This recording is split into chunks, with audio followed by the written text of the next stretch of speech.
ஓம் சாந்தி. சிவ பகவானுடைய மகா வாக்கியம். இன்றைக்கு அவ்யக்த மகா வாக்கியம் 8/9/2024. एक व्रताबन पवित्रता की धारणा द्वारा रूहानियत में रह मनसा सेवा करो. एक व्रताவாக இருந்து பவித்திரதாவின் தாரணை மூலம் ஆன்மீக தன்மையில் இருந்து மனசா சேவை செய்யுங்கள். आज रूहानी बाप चारों ओर के रूहानी बच्चों की रूहानियत को देख रहे हैं.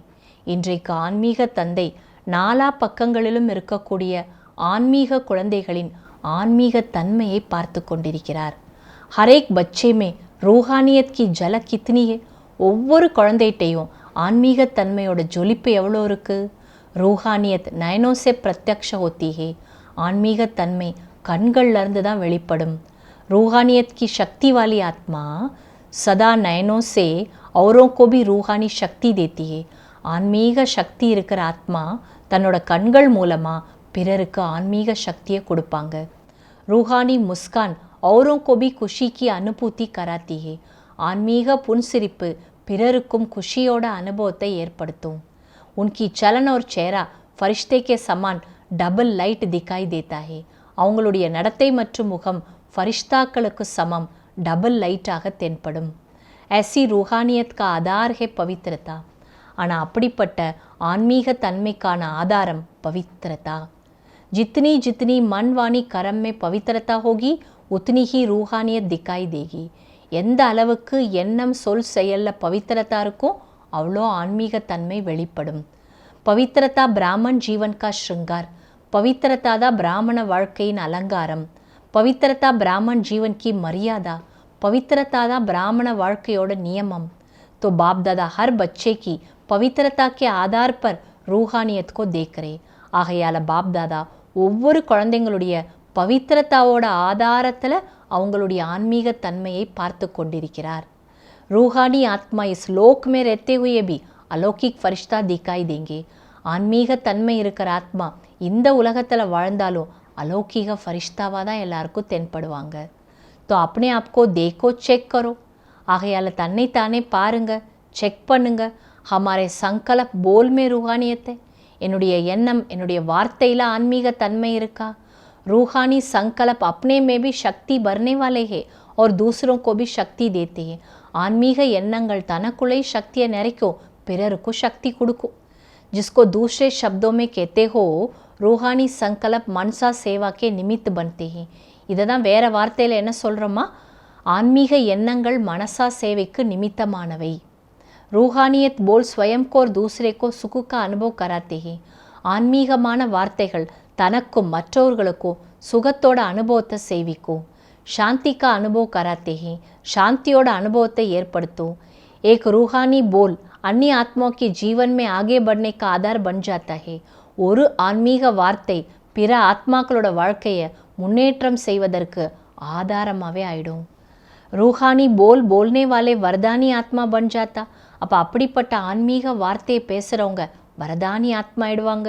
रूहानी कर्म सहज स्वयं को भी कर्मातीत स्थिति का अनुभव कराते हैं. ஆன்மீக செயல்கள் சதா தன்னை கர்மயோகி ஸ்திதியினுடைய அனுபவத்தை செய்ய வைக்கும். और दूसरों को भी कर्म योगी बनाने के सैंपल बन जाते. அதே நேரத்தில் மற்றவங்களையும் கர்ம யோகி ஆக்குவதற்கான உதாரணமாக ஆக்கிவிடுகிறது. जो भी संपर्क में आते वो सहज योगी कर्म योगी जीवन का अनुभवी बन जाते. யாரெல்லாம் அவங்க தொடர்பில் வர்றாங்க அவங்க சகஜமாக சகஜ யோகி கர்ம யோகி வாழ்க்கையோட அனுபவத்தை செய்கிறாங்க. लेकिन सुनाया रूहानियत का बीज है पवित्रता. ஆனால் பாபா என்ன சொல்லியிருக்காரு, ஆன்மீக தன்மையோட விதையே பவித்திரதா. पवित्रता स्वप्न तक भी भंग न हो तब रूहानियत दिखाई देगी. पवित्रता கனவுல கூட பங்கமாக கூடாது, அப்போ தான் உங்கள்கிட்ட இருந்து ஆன்மீக தன்மை வெளிப்படும். पवित्रता सिर्फ ब्रह्मचर्य नहीं लेकिन हर बोल ब्रह्मचारी हो. पवित्रता என்பது பிரம்மச்சரியம் மட்டும் கிடையாது, ஒவ்வொரு வார்த்தையும் பிரம்மாச்சாரி. ஹர் சங்கல்ப் பிரம்மாச்சாரி. ஒவ்வொரு சங்கல்பமும் பிரம்மாச்சாரியாக இருக்கணும். ஹர் கரம் பிரம்மாச்சாரி ஹோ. ஒவ்வொரு செயலும் ब्रह्माचारी ब्रह्माओட ஆச்சரணைப்படி இருக்கணும். जैसे लौकिक में कोई कोई बच्चे की सूरत बाप समान होता है तो कहा जाता है इनमें बाप दिखाई देता है. உதாரணம் பாபா சொல்கிறார், எப்படி லௌகிக்கில் ஒரு குழந்தையோடைய முகத்தோற்றம் அவங்க அப்பா மாதிரியே இருக்கும். அப்போ பார்க்குறவங்க என்ன சொல்லுவாங்க, இந்த குழந்தையெல்லாம் அவங்க அப்பா தெரிகிறாருன்னு சொல்லுவாங்க. ऐसे ब्रह्माचारी ब्राह्मण आत्मा के चेहरे में रूहानियत के आधार पर ब्रह्मा बाप समान अनुभव हो. ஸோ அப்படி பிரம்மாச்சாரி பிராமண ஆத்மாக்களுடைய முகத்தில் ஆன்மீக தன்மையோட ஆதாரத்தில் பிரம்மா பாபாவுக்கு சமம் இவங்க இருக்காங்கன்ற அனுபவம் ஏற்படணும். जो संपर्क वाली आत्मा अनुभव करे ये बाप समान है. முதல்ல உங்கள் கூட இருக்கிறவங்க உங்களை சுற்றி இருக்கிறவங்க அனுபவம் பண்ணட்டும் இவங்க பாபாவுக்கு சமம் இருக்காங்கன்னு. बाप दादा हर बच्चे की पवित्रता के आधार पर रूहानियत देखने चाहते हैं. பாப் தாதா ஒவ்வொரு குழந்தைங்களோட பவித்திரத்தாவோட ஆதாரத்தில் ஆன்மீக தன்மையை பார்க்க விரும்புகிறார். பாப் தாதா கே பாஸ் சப்கா சார்ட்டே. பாப் தாதாட்ட எல்லாரோட சார்ட் இருக்குது. போல்தே நெய்யே லெக்கின் சார்ட்டே. பாபா சொல்கிறதில்ல வெளியில், ஆனால் அவர்கிட்ட சார்ட் இருக்குது. क्या क्या करते हैं कैसे करते हैं सब बाप दादा के पास चार्ट है. என்னெல்லாம் செய்கிறீங்க எப்படியெல்லாம் செய்கிறீங்க பாபாட்ட சார்ட் இருக்குது. பவித்திரता में भी अभी कोई बच्चों की परसेंटेज बहुत कम है. பவித்திரத்தால் கூட இப்போ வரைக்கும் சில குழந்தைங்களோட பர்சன்டேஜ் ரொம்ப ரொம்ப குறைவாக இருக்குது. समय के अनुसार विश्व की आत्माएं आप आत्माओं को रूहानियत का सैंपल देखने चाहती है. நேரத்தோட அனுசாரம் உலகத்தில் இருக்கவங்க உங்ககிட்ட ஆன்மீக தன்மையோட உதாரணத்தை பார்க்க விரும்புகிறாங்க. इसका सहज साधन सिर्फ एक शब्द अटेंशन में रखो. இதுக்கான சகஜமான வழி ஒரே ஒரு வார்த்தையை அட்டென்ஷனில் வைங்க. बार बार उस एक शब्द को अपने आप अंडरलाइन करो. एक शब्द है, மீண்டும் மீண்டும் அந்த வார்த்தையை அண்டர்லைன் பண்ணுங்க. அது என்ன வார்த்தை? ஏக் விரதா. ஒரே ஒருவருடைய அந்த விரதத்தில் நினைவில் இருக்கிறது. एक व्रता बनने से एक मत पर चलना बहुत सहज हो जाता है. ஏக் விரதா ஆயிட்டிங்கன்னா ஏக் வழி, ஒரே வழியில் போகிறது ரொம்ப சகஜமாயிடும். जब है ही एक व्रता तो एक ही मत से इकानमी सद्गति सहज हो जाती है. இருக்கிறதே ஒரே ஒருத்தர்னா அப்போ அவரோட வழி மட்டும்தான்றப்ப எவ்வளோ சிக்கனமாக இருக்கலாம், எவ்வளோ ஈஸியாக சத்கதி கிடச்சிடும். ஏக்கர ஸ்திதி ஸ்வத்தகி பன் ஜாத்தி. ஏக்கர ஸ்திதியும் தானாகவே வந்துடும். तो செக் கரோ ஏக் व्रता है. அப்போ செக் பண்ணி பாருங்கள், நான் ஏக் व्रताவாக இருக்கிறேனா. सारे दिन में मन बुद्धि एक व्रता रहता है. முழு நாளும் மனசு புத்தி ஏக் व्रताவாக இருக்கா. हिसाब में भी आदि हिसाब एक से शुरू होता है. கணக்கு பாடத்தில் கூட முதல் கணக்கு ஜீரோலேருந்து தான் ஆரம்பமாகும். ஏக் பிந்தி और एक शब्द. ஒன்று ஜீரோ, இன்னொன்று ஒன்று. एक शब्द तो याद रहेगा ना. सारे दिन में एक बिंदी और एक शब्द, एक अंग लगाते जाओ, एक बिंदी लगाते जाओ तो कितना बढ़ता जाएगा. तो और कुछ भी याद नहीं आवे, एक शब्द तो याद रहेगा ना. பாபா சொல்கிறாங்க, முழு நாளும் ஒரே ஒரு புள்ளி, இந்த ஒன்று என்ற வார்த்தையை நீங்கள் நினைவில் வச்சுக்கோங்க. ஏக் விரதா மற்றும் ஒன்று. இந்த ஒன்றுக்கு பக்கத்தில் எவ்வளோ நீங்கள் ஜீரோ போட்டுகிட்டே இருக்கீங்க அவ்வளோ அதோடைய மதிப்பு அதிகமாயிட்டே இருக்கும். ஸோ ஒன்றுங்கிற வார்த்தையை நினைவில் வச்சுக்க முடியாதா? நேரம் மற்றும் ஆத்மாக்கள் ஏக் விரதா ஆத்மாக்களாகிய உங்களை கூப்பாடு போட்டு கூப்பிட்டுட்ருக்காங்க. तो समय की पुकार आत्माओं की पुकार. हे देव आत्माएं सुनने नहीं आती. அப்போ நேரத்தின் அழைப்பு மற்றும் ஆத்மாக்களின் கூப்பாடு என்னென்னா, ஹே ஆத்மாக்களே நாங்கள் கூப்பிடுறது உங்களுக்கு கேட்கலையான்னு கேட்குறாங்க. பிரகிருதி பி ஆப் பிரகிருதி பதி கோ தேக் தேக் புகாரையே. இயற்கையினுடைய தலைவன் கூட பிரகிருதி பதியாகிய உங்களை பார்த்து பார்த்து கேட்குறாரு. ஹே பிரகிருதி பதி ஆத்மாயே அப்பரிவர்த்தன் கரோ. இயற்கையை வெற்றியடைஞ்ச ஆத்மாக்களே இப்போது மாற்றத்தை கொண்டு வாருங்கள். பீச் பீச்மே சோட்டே சோட்டே ஜட்கே லகே ரஹते. இடையிடையில சின்ன சின்ன குலுங்கல் ஏற்படுது. பிச்சாரி ஆத்மாவுக்கோ பார் பார் துக்கா பயக்கே ஜட்கே நெய் கிலாவோ. அப்பாவி ஆத்மாக்கள் அவங்களுக்கு அடிக்கடி துக்கம் பயத்தினுடைய உணர்வுகளை ஏற்படுத்தாதீங்க. अपनी हद की बातें अभी छोड़ दो, मर्सीफुल बनो. தன்னுடைய எல்லைக்குட்பட்ட விஷயங்களை விட்டுடுங்க, கருணை உள்ளமுடையவராயிடுங்க. மனசா சேவாமே லக் ஜாओ, மனசா சேவையில் ஈடுபடுங்க. ஹத் கி பாத்தோ சே ஸ்வத்தஹி தூர் ஹோ ஜாயேங்க. அப்போ எல்லைக்குட்பட்ட விஷயத்துலேருந்து தானாக விலகிடுவீங்க. अगर मर्सीफुल बन औरों को सहारा देने में बिजी रहेंगे तो हद की आकर्षणों से हद की बातों से स्वतः ही दूर हो जाएंगे. தன்னுடைய கருணை ஸ்வரூபம் மூலமாக பிறருக்கு உதவி செய்கிறதுல பிஸி ஆயிட்டிங்கன்னா எல்லைக்குட்பட்ட ஆக்கர்ஷணங்கள் எல்லைக்குட்பட்ட விஷயங்கள்லேருந்து சகஜமாக நீங்கள் விலகிடலாம். मेहनत से बच जाएंगे. உழைப்புலேருந்து விலகிடலாம். बाकी की सेवा में बहुत समय दिया, समय सफल किया, संदेश दिया.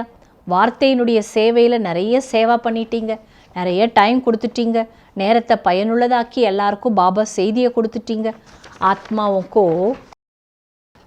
சம்பர்க் மேலாயா, புது ஆத்மாக்களை பாபாவோட சம்பந்தம் தொடர்பில் அழைச்சிட்டு வந்தீங்க. ட்ராமா அனுசார் அப்தக் ஜோ கியா ஓ बहुत अच्छा किया. ட்ராமா அனுசார் இப்போ வரைக்கும் என்ன பண்ணீங்க, நல்லா பண்ணிட்டீங்க. लेकिन अभी वाणी के साथ मनसा सेवा की अच्छा ज़्यादा आवश्यकता है. ஆனால் இப்போது வார்த்தையோடு அது மட்டும் இல்லாது மனசா சேவை ரொம்ப ரொம்ப அவசியம். जिस आत्मा को मनसा सेवा अर्थात संकल्प द्वारा शक्ति देंगे, शकाश देंगे, आपको दुआ देगी. எந்த ஆத்மாவுக்கு மனசா சேவை மூலமாக சக்தி கொடுக்குறீங்க, சாந்தி கொடுக்குறீங்க, சங்கல்பா கொடுக்குறீங்கன்னா அதுக்கு பாபா சொல்ல அந்த ஆத்மா உங்களுக்கு ஆசீர்வாதம் கொடுப்பாங்க. और आपके खाते में स्वे के पुरुषार्थ तो है ही, लेकिन दुआओं का खाता भी जमा हो जाएगा. அப்போ உங்களுடைய சுய புருஷார்த்தத்தில் ஆசீர்வாதங்களோட கணக்கும் சேமிக்கப்பட்டுவிடும், உங்களுடைய அன்றாட வருமானமும் சேமிக்கப்பட்டுவிடும். अच्छा, நல்லது. बाप दादा अचानक एक दिन पूछेगा अपना अपना चार्ट टिकर भेजो. பாபா திடீர்னு ஒரு நாள் கேட்பாராம், அவங்கவுங்க சார்ட்டை இப்போ உடனே அனுப்புங்கன்னு. பாப் சமான் பண்ணேமே எவர் ரெடி ஹே. அப்போ பாபாவுக்கு சமம் ஆகிறதுல எவர் ரெடியாக இருக்கீங்களா? மதுபன் வாலா எவர் ரெடியே? மதுபனில் இருக்கவங்க எவர் ரெடியா? अभी वाणी और मनसा सेवा के बैलेंस में बिजी हो तब ब्लेसिंग मिलेगी. இப்போ வார்த்தை மற்றும் மன்சா சேவையில் பிஸியாக இருங்க, அப்போ தான் உங்களுக்கு பிளெஸ்ஸிங் கிடைக்கும். इसका डबल खाता जमा हो जाएगा. இதில் என்ன ஆகும், உங்களுக்கு ரெட்டை வருமானம் கணக்கில் சேமிப்பாகும். புருஷார்த் கபி ஒரு துவாவும் கபி. ஒன்று முயற்சிக்கான வருமானம், இன்னொன்று ஆசீர்வாதங்களின் வருமானம். பாபா வரதான் கொடுக்குறாங்க. ஈஸ்வரிய संग में रह, उल्टे संग के वार से बचने वाले सदा के सत्संगी भव. ஈஸ்வரிய சேர்க்கையில் இருந்து, தலைகீழான சேர்க்கையினுடைய சண்டையிலிருந்து தப்பித்து இருக்கக்கூடிய சதா காலத்திற்கும் சத்சங்கியாகவே இருங்கள். அதாவது சத் சங்கம், நல்லவர்களுடைய சேர்க்கையிலேயே இருப்பவர் ஆகுக. कैसे भी खराब संग हो लेकिन आपका श्रेष्ठ संग उसके आगे कई गुना शक्तिशाली. எவ்வளோதான் கெட்ட தொடர்பாக இருந்தாலும் உங்களுடைய சிரேஷ்ட தொடர்பில் வர்றப்ப பல மடங்கு நீங்கள் தான் சக்திசாலியாக இருப்பீங்க. ஈஸ்வரிய சங்குக்கே ஆகே வ சங் குச் பி நெய். ஈஸ்வரனுடைய சங்குக்கு முன்னாடி, சேர்க்கைக்கு முன்னாடி உலகத்தினுடைய அந்த சேர்க்கை, அதுக்கு பவரே கிடையாது. சப் கம்ஜோர், எல்லாம் பலகீனமானவங்க தான். लेकिन जब खुद कमज़ोर बनते हो तब उल्टे संग का वार होता है. எப்போ நீங்கள் பலகீனம் ஆயிடுறீங்க அப்போ தான் தவறான தொடர்பினுடைய யுத்தம் நடக்குது. जो सदा एक बाप के संग में रहते हैं अर्थात सदा के सत्संगी है, वो और किसी संग के रंग में प्रभावित नहीं हो सकते. சதா ஒரு பாபாவுடைய சங்கு சேர்க்கையில் இருக்காங்களோ, அதாவது சதா சத்சங்கியாக இருக்காங்களோ, அவங்க வேறு யாருடைய சேர்க்கையிலையும் போய் அவங்க பிரபாவத்துக்கு வரமாட்டாங்க. व्यर्थ बातें व्यर्थ संग अर्थात कुसंग उन्हें आकर्षित कर नहीं सकता. வீணான பேச்சுக்கள், வீணான சேர்க்கை, இதுதான் தீய தொடர்பு. ஆனால் இதுதான் உங்களை கவர்ந்து இழுத்துக்கிட்டே இருக்கும். ஸ்லோகன், बुराई को भी अच्छाई में परिवर्तन करने वाले ही प्रसन्नचित रह सकते हैं. தீயதை கூட நல்லதாக மாற்றி அமைப்பவர்களே மகிழ்ச்சியாக இருக்க முடியும். அவ்யக்த சமிக்கை. யார் இச்சா மாத்திரம் அவித்யா ஸ்திதியில் இருக்கிறார்களோ அவர்கள் அகண்ட தானியாக இருக்கிறார்கள். எப்படி பாபா தனக்கும் நேரம் கொடுத்தார், சேவைக்கும் நேரம் கொடுத்தார். தான் பணிவாக இருந்து குழந்தைகளுக்கு மரியாதை கொடுத்தார். தன்னுடைய தியாகத்தை பிறருடைய பெயரால் செய்தார். குழந்தைகளை எஜமானனாக வைத்தார் மற்றும் தன்னை தேகதாரியாகவே வைத்து கொண்டார். தன்னை சேவாதாரியாகவே வைத்து கொண்டார். அதேபோல் எஜமானன் என்ற மரியாதை கொடுப்பது, பெருமை கொடுப்பது, பெயரையும் கொடுப்பது, இவை அனைத்தையும் செய்தார். மற்றவங்களுக்கு பாபா எல்லாத்தையும் கொடுத்தாரு. இந்த விஷயத்தில் பாபாவை பின்பற்றுங்கள். அப்போதுதான் இச்சா மாத்திரம் அவித்யா ஸ்திதி ஏற்படும். அச்சா. ஓம் சாந்தி.